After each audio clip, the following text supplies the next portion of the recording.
Today, we are doing a reaction video where I'm going to react and provide some feedback and criticism to the new Sandy Munro and Elon Musk interview discussing the Cybertruck. Stay tuned.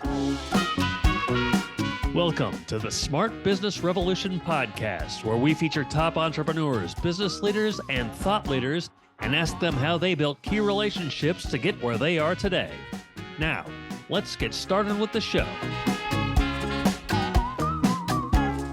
All right, welcome everyone. John Corkin here. I am the host of the show. And if you've listened before, I love to do these podcast breakdowns where I do a reaction video and I react to an interview and give some feedback. I've been doing podcasts for 14 years now. I've interviewed everyone from Netflix to Kinko's, YPO, EO, Activation Blizzard, Lending Tree, Open Table, Act Software, and many more.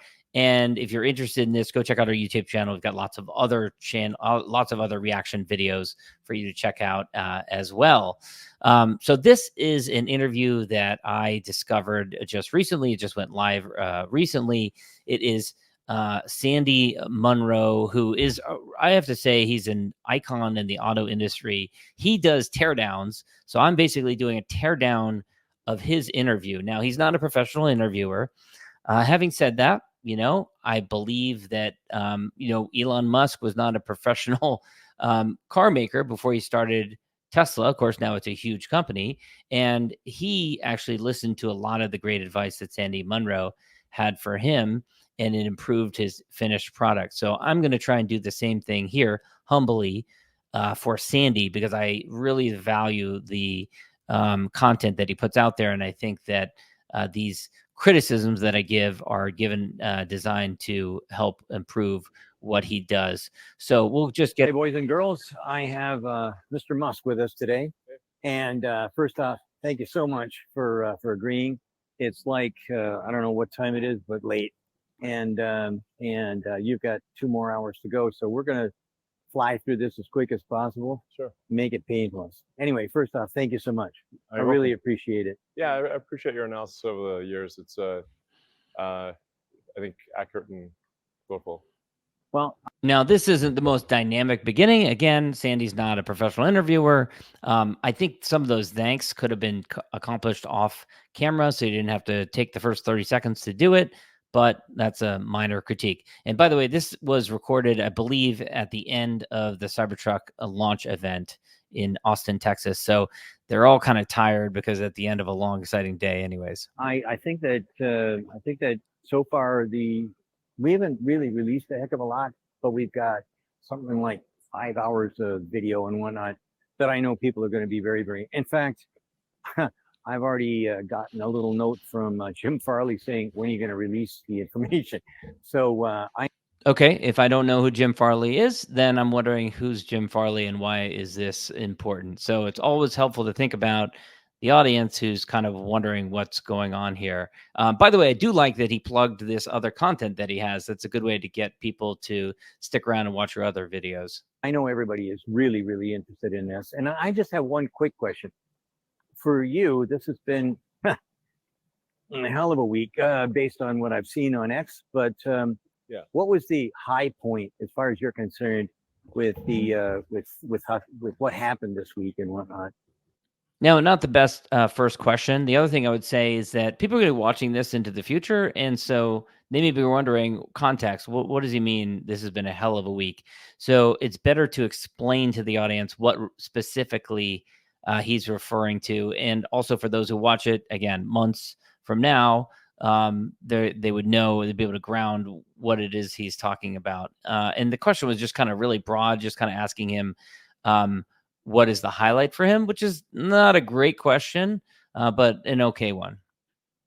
Apart from the fact that he released it, yeah. Which thing really? Yeah, I mean, this is our biggest product release in quite a while. The Cybertruck is probably our most revolutionary product. So for it to actually reach production and to deliver the first production articles to people, which means it's passed all of the regulatory tests and is reliable and something that can be out there on the roads, was extremely difficult. I've often said that prototypes are easy, production is hard.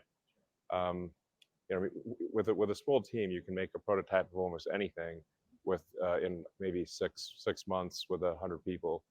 But to actually create a production system, you need 10,000 people and 2 years or 3 years. Yeah. Much, Well, actually, much 2 or 3 years. Most people can't even do that. So, and you may not know this, but I tag Tesla as working at the speed of thought, not like what everybody else does, committees and whatnot. You guys seem to be able to spot something that should be done, and maybe other people have spotted it as well, but you actually get it done. And that's where, like, self-driving, I've driven it. I'm very impressed with that. I did give him one suggestion though. Now, here's a situation where he's kind of searching for a question.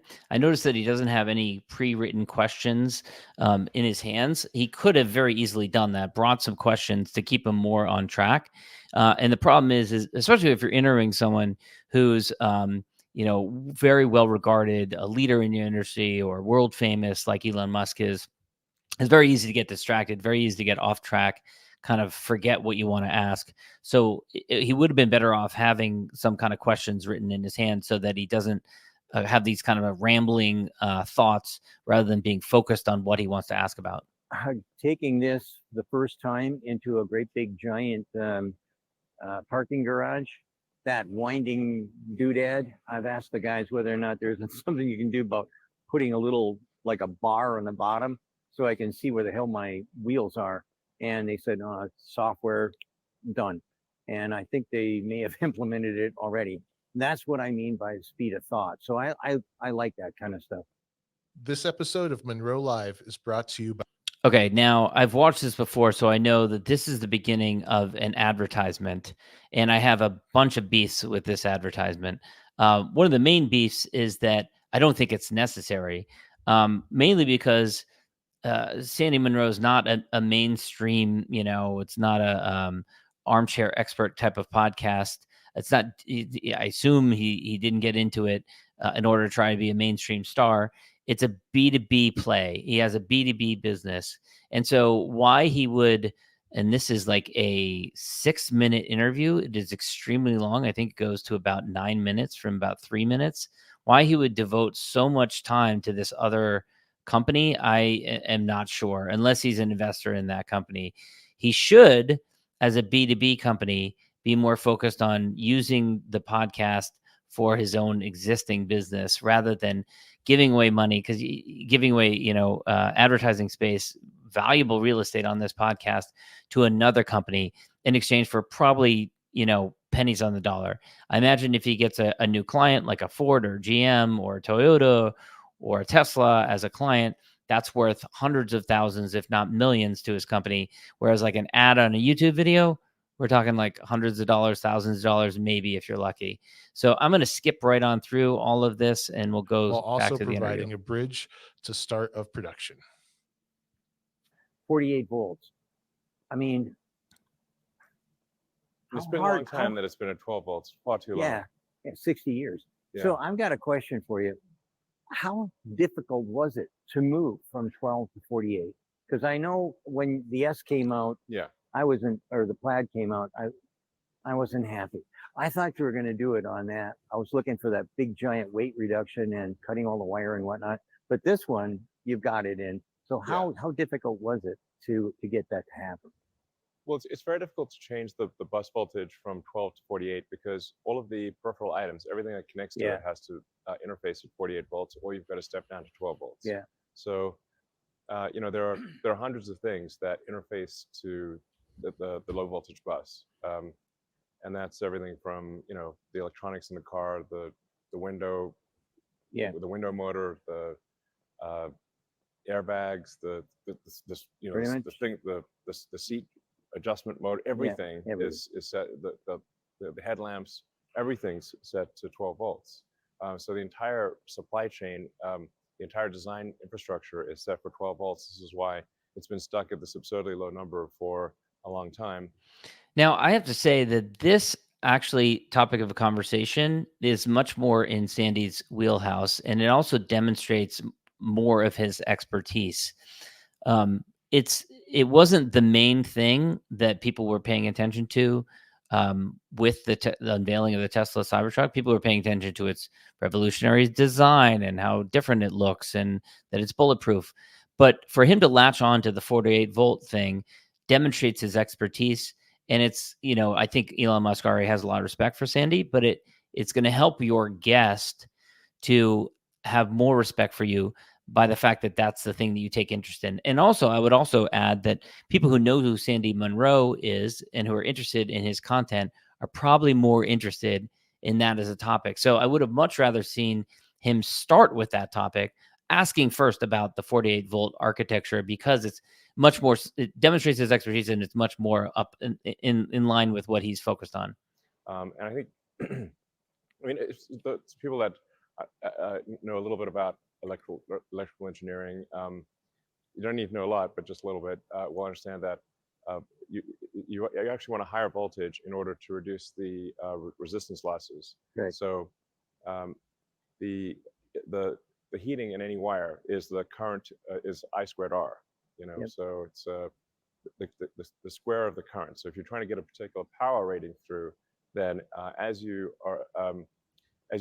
increase the voltage, you can decrease the current so that voltage times amperage equals your power, so to hold power constant. But the heating is proportionate to the square of the current. So you want to raise the voltage in order to lower the current, thus lower the heating in the wire. And the net effect being that you can have much thinner wires. Then as you raise the voltage, you can drop the thickness of the wire. So you can use much less. In a nutshell, you can use much less copper, and the wire harness weighs much less as you raise the voltage. But you did even more, because you went to the new bus system, and in the 80s, when I was still working for Ford, I did everything I could to try and get us to go to it was a bus system that failed, and we couldn't get that to happen. And once it failed, that's it. We can never go back again. It's failed. It'll never work. It'll never work. But you guys, again, here he is demonstrating really his expertise. He's talking about working in the 80s for Ford. This is really up his wheelhouse. This is exactly where he should be focusing the conversation. made it work. And I heard a couple of different numbers, but somewhere between in percentage of weight and what, sometimes something around 70% of the communication wire disappeared. 48-volt, who cares? It's gone. And this is another thing that multiplexing was, that's the name that it used to be called. But anyways, multiplexing was really good, but it was too slow. And you've got it to work. And I maybe you could explain who came up with it. When did you decide that you were going to go in that direction? Was it part of the 48-volt discussion, or how did that work? Now, the challenging thing there is he asked 3 different questions. I've been guilty of doing the same thing. But oftentimes you should be aware of it, because if you ask 3 different questions, they might ask the one that oftentimes they answer the one that is the last one that you ask, and you miss out on the other portions that you wanted to hear an answer on. So you should just be mindful that if they don't answer the other 2 questions that you ask, if you ask 3 at once, that if you really want an answer, you might have to repeat yourself at the end. Well, there's actually a couple of things happening. So besides 48 volts, it's also moving to Ethernet over CAN bus. Yep. So Ethernet just allows for a much higher data rate than the CAN bus, which is the sort of typical data bus on a car. One of the effects of being able to having a very high bandwidth bus is that you don't have to have as many point-to-point wires, because you're not constrained by the data rate. So if your data rate per wire is low, as it is typically with CAN bus, you have to have many point-to-point wires. Whereas if you have a very high data rate like Ethernet, then you can simply attach to the bus and not worry about any kind of latency or packet loss or data loss, essentially. So it's so you need far fewer point-to-point wires. So it's both going to 4 times higher voltage, thus having thinner wires, and needing fewer wires because we have a much higher data rate bus. Now, I think frankly these things are pretty obvious. They're like it's simply bringing cars to the the 21st century, because we've had Ethernet for a long time. Yeah. There's nothing that's really prevented the car industry from moving to a higher bus voltage and a much higher data rate system than CAN bus, which is a very old protocol. And so I feel like actually what we're doing is we're kind of making the obvious moves. They seem very obvious to me, like as opposed to like some eureka. It's not like, is it actually a breakthrough? Well, we're just trying to bring car electronics to the year 2023. Right. Similar to what you'd have for in a laptop or in any kind of computer. Well, without sounding like I'm sucking up, because I almost never do, I just think it's because of leadership. I worked with many different car companies, some of them big, some of them small. But to make a decision like that usually involves, number one, a bunch of MBAs, and number two, lawyers. And as soon as that comes into play, boom, I don't care what engineer, if you haven't got a leader that's going to be, no, I don't care, just do it. And that kind of an obvious idea to an engineer is totally oblivious to people who count beans and basically try and make you do nothing new anyway. I mean, I think if somebody's gonna, I believe it's important to be good. One observation there is that he didn't fully ask a question. It was really kind of more of a complaint, and just an observation. And that's okay. Totally fine. You don't have to ask a question all the time when you're doing an interview. To have some good understanding of the field that you are leading. So if you're leading, say, a technology company, you want to be, I think, good at engineering or reasonably good at engineering. You need to, if you're leading a company which is sort of more marketing based, then I think being skilled at marketing is fine. But like you don't want you don't want your product to be something that you don't understand, essentially. So there's a lot of technology in the car, so I think it's important to have an understanding of technology, of engineering, in order to make sensible decisions. I mean, even for something I think as trivial as I2R heating, if you ask, I think there wouldn't be that many technology company CEOs who would know what that means. I would say zero, except for you. I mean, there's maybe a few. I think like Jensen Huang at NVIDIA and a few others, maybe. But at the end of the day, very, very few would know. And if they did know, it wouldn't make any difference anyway, because again, they're going to have to bump into the same roadblocks over and over again. And then there's the other roadblock, the Nishna roadblock. And you've got basically. No, I have no idea what that is, what he was just referencing. So it'd be great if he defined what exactly he's talking about, this particular roadblock. Steer by wire. Steer by wire is awesome. Actually, I didn't really spend much time on it in the Cybertruck presentation because it was hard to explain why it's going to be great. But you have to, if you drive the car, it's immediately obvious. Yes, exactly. So steer by wire means that the steering yoke is not mechanically connected to the wheels. Yes. So now this is the way that all modern jet airliners are made. It's it's the sort of the steering yoke or stick on a modern airliner is simply a command to the computer. Now, I think this is actually a bit of a lost opportunity for Sandy.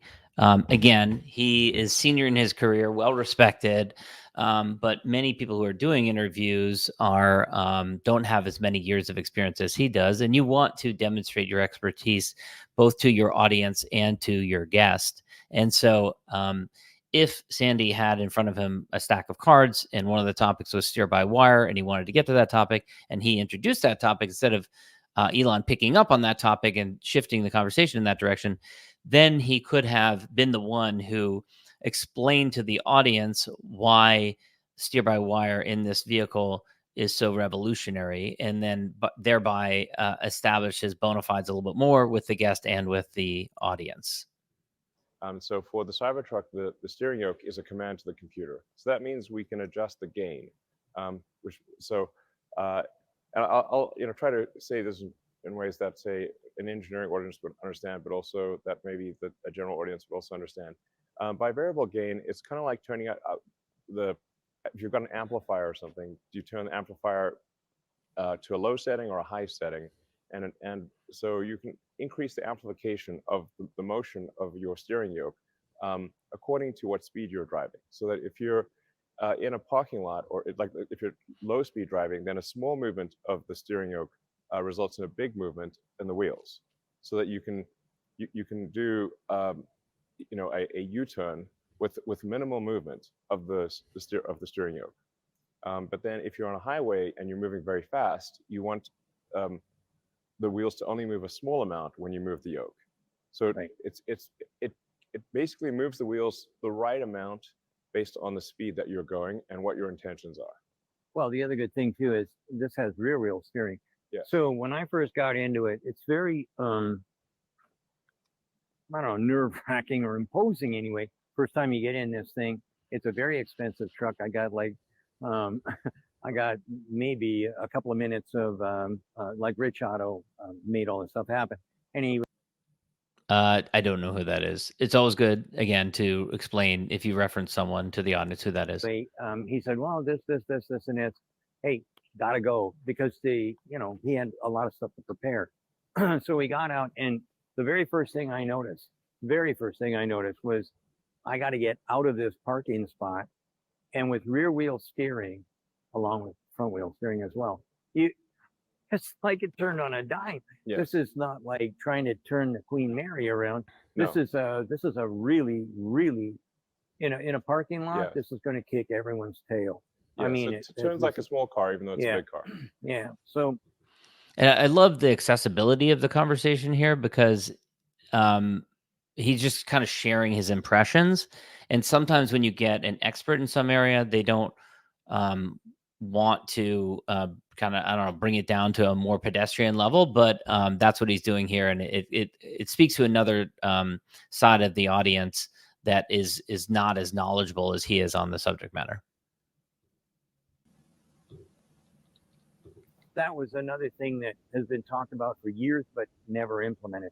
This car has got so many, or this truck has got so many applications that engineers have been talking about since, I don't know, Moses was a pup. This is kind of like everything that I was kind of hoping to see. So I'm very, very excited. I also I haven't been the biggest fan of the Model 3 and the Model Y's backseat. This one here is a monster. I mean, this is really, I'm really, really delighted with that. When I got in there, I brought it around, showed it to everybody. They absolutely loved that back seat. Yeah. So, Okay, so again here, it's just kind of like a general observation. I think what would be better would be, if you're going to compliment the guest, to follow it up with a question of some sort, just to open it up so that they can contribute something. It's very roomy inside. I mean, you can, Yeah. 5 large adults can easily sit in yeah, the car. easily. Yeah. And I mean, like I said, I drove it around. Oh, I love the big. So there's a bunch of people at General Motors. When we were trying to help them out, I said, well, why we got 2 windshield wipers? Why don't we just put it? Yours doesn't have it, but I wanted a cam action that would catch both sides. You don't need it. That windshield's so huge, and that blade is so gigantic. It Yeah, never it's like a is gonna need it.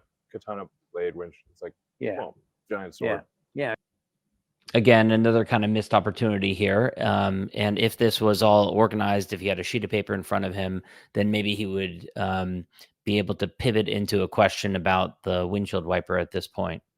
It is, and it works reasonably well, because I don't know how you arranged that. We were going to drive in the rain and the fog and the mud, but it worked out quite good, because we've got tons of really good footage on how that thing works and whatnot. So I love a lot of it. Your guys told me all about the stainless steel, and it's a 30XX whatever. Yeah, But it's a 300 series custom alloy that we made. yeah, but the big thing for me was when I found out, I was pretty sure it'd be.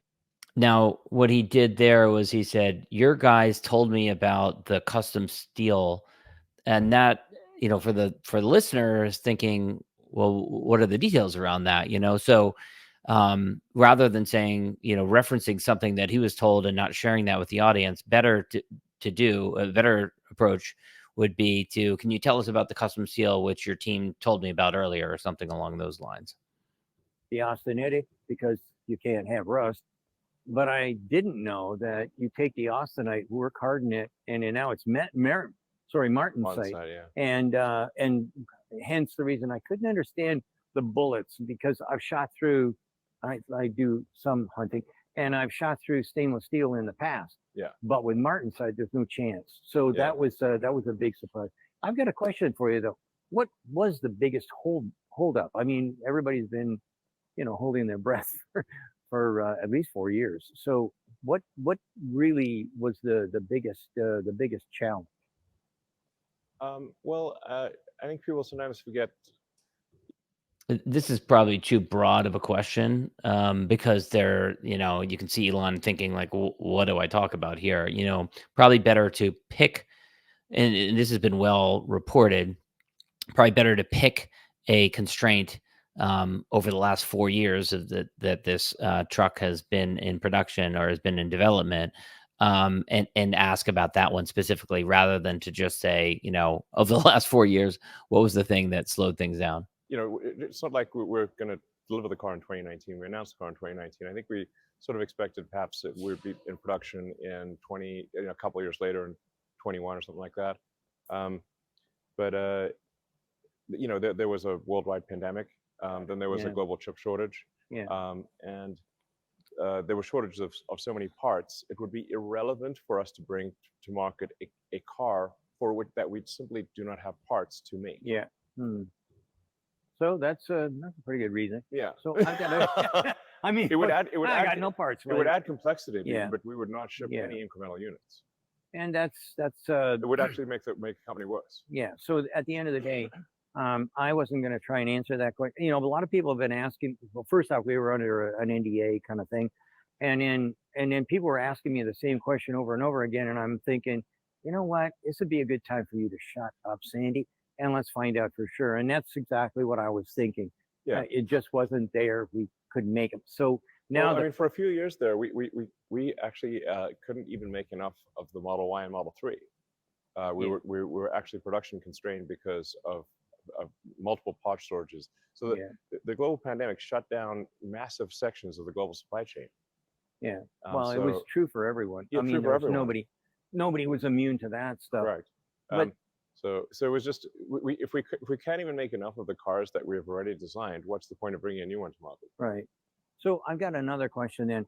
What are you looking at? I've been asked Bloomberg and I don't know, a bunch of these different news magazines have been asking me, what's the volume going to be for this thing, say in 12 months?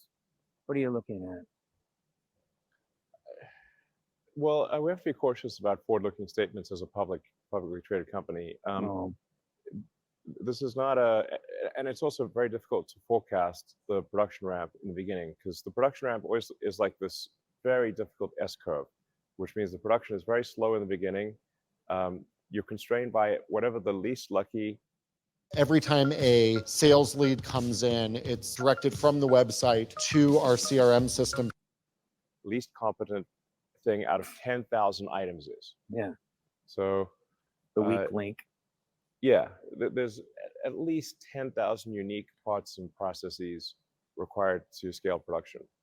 And whatever the like I said, the least lucky, dumbest thing in the whole system, and it could be something complicated or something trivial, that actually sets your output rate. So it's very difficult to predict the slope of that S-curve. That's why, it's and even just a few months difference one way or the other can really change the unit volume. the Cybertruck is not something that will be material to Tesla's financials next year. Meaning it will not, of the vehicles we make, it will be still such a small percentage that it will not be material in 2024. It will probably be material in 2025. Yeah. Well, when we went down, they were dry cycling the machines and whatnot, and That's a term of art that would be great to define for the audience. I'm a pretty good guesser, and it looked to me like this thing could be produced at 1 every 60 seconds, 60 jobs an hour, whatever you want. It seemed to be somewhere in there. And your other ones, when I went through here before, the Model Y was doing about 43 seconds, and I got exactly the same number when I went through Berlin. So I think at 60 jobs per hour is kind of like where everybody else is. Nobody's at 43, nobody. So that you're unique. That's great for the 3 and the Y. I'm just hoping this thing will ramp up quickly. I know that I talked to. Oh, we missed you at the party last night. I'm sure you had other things on your mind, but there was about 2,000 people there, and where Bex had this party. Anyhow, it was really kind of cool. But again, this is from a viewer's perspective. We don't know what party he's talking about, and it sounds like a kind of a casual conversation at a bar rather than an interview. If you could have been there, or maybe just been a fly on the wall to hear what everyone had to say. I mean, there was plenty of cheering and plenty of people anxiously awaiting their delivery on this. So I think that this is, without a question of a doubt, the most brilliant product that I worked on. We worked on the Mini, but not the original one. So when Isagonis brought that out, that was a big deal. Yeah. And then